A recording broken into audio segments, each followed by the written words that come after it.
ശബരിമല തീർത്ഥാടകരുടെ തിരക്ക് വിലയിരുത്തി സ്പോട്ട് ബുക്കിംഗ് വർദ്ധിപ്പിക്കാമെന്ന് ഹൈക്കോടതി ഇന്ന് വ്യക്തമാക്കി. ശബരിമല എക്സിക്യൂട്ടീവ് ഓഫീസറും ചീഫ് പോലീസ് കോർഡിനേറ്ററും കൂടി ആലോചിച്ച് തീരുമാനമെടുക്കണം.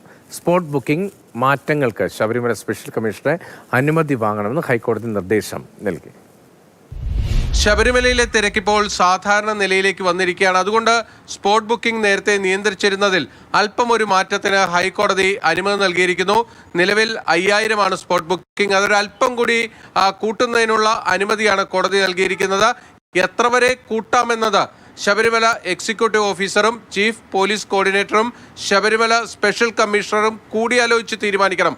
വലിയ രീതിയിൽ ഇത് കൂട്ടാൻ കഴിയില്ല, ചെറിയ ചില വ്യത്യാസങ്ങൾ വരുത്താം എന്നാണ് ഹൈക്കോടതി ഇപ്പോൾ പറഞ്ഞിരിക്കുന്നത്. അതോടൊപ്പം തന്നെ ഇന്നലെ ഹൈക്കോടതി ഉത്തരവിൽ വളരെ പ്രധാനപ്പെട്ട ചില കാര്യങ്ങൾ നിർദ്ദേശിച്ചിരുന്നു. അതായത് ശാസ്ത്രീയമായി ശബരിമലയിലെ ക്യൂ മാനേജ് ചെയ്യണമെന്നതായിരുന്നു കോടതിയുടെ നിർദ്ദേശം.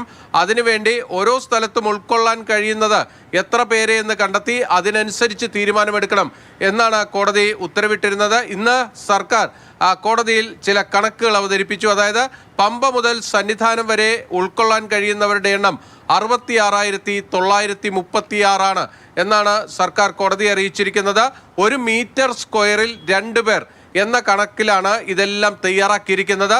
അതായത് ശബരിമലയിലെ തിരുമുറ്റത്ത് 1200 പേരെയാണ് ഉൾക്കൊള്ളാൻ കഴിയുന്നത്. അതേസമയം ഫ്ലൈ ഓവറിൽ 1500 പേരെ ഉൾക്കൊള്ളാൻ കഴിയും. അതോടൊപ്പം തന്നെ ഏറ്റവും കൂടുതൽ പേരെ സന്നിധാനത്ത് ഉൾക്കൊള്ളാൻ കഴിയുന്നത് പാണ്ടിത്താവളത്തിലാണ്. അവിടെ 26,750 പേരെ ഉൾക്കൊള്ളാൻ കഴിയും എന്നതാണ് സർക്കാർ അറിയിച്ചിരിക്കുന്നത്. പക്ഷേ ഈ പാണ്ടിത്താവളത്തിലേക്കൊക്കെ ആളുകൾ മാറുന്നത് സാധാരണ ഈ മകരവിളക്ക് സമയത്തൊക്കെയാണ്. അപ്പോൾ മകരവിളക്ക് സമയത്ത് ആളുകൾ മാറുന്നത് പോലെ പാണ്ടിത്താവളത്തും കൊപ്രാപുരയുടെ ഭാഗത്തുമൊക്കെ തന്നെ ആളുകളെ മാറ്റുന്ന സമയത്ത് ഉൾക്കൊള്ളാൻ കഴിയുന്ന എണ്ണമാണ് ഈ 66,936 എന്ന് പറയുന്നത്. അത് പമ്പയിൽ നിന്നുള്ള ട്രെക്ക് പാത്തിലടക്കമുള്ള കാര്യങ്ങളാണ്. ശരംകുത്തിയിലെ ക്യൂ കോംപ്ലക്സിൽ ഏതാണ്ട് 4800 പേരെ ഉൾക്കൊള്ളാൻ കഴിയുമെന്നതാണ് ഇപ്പോൾ ഹൈക്കോടതി അറിയിച്ചിരിക്കുന്നത്.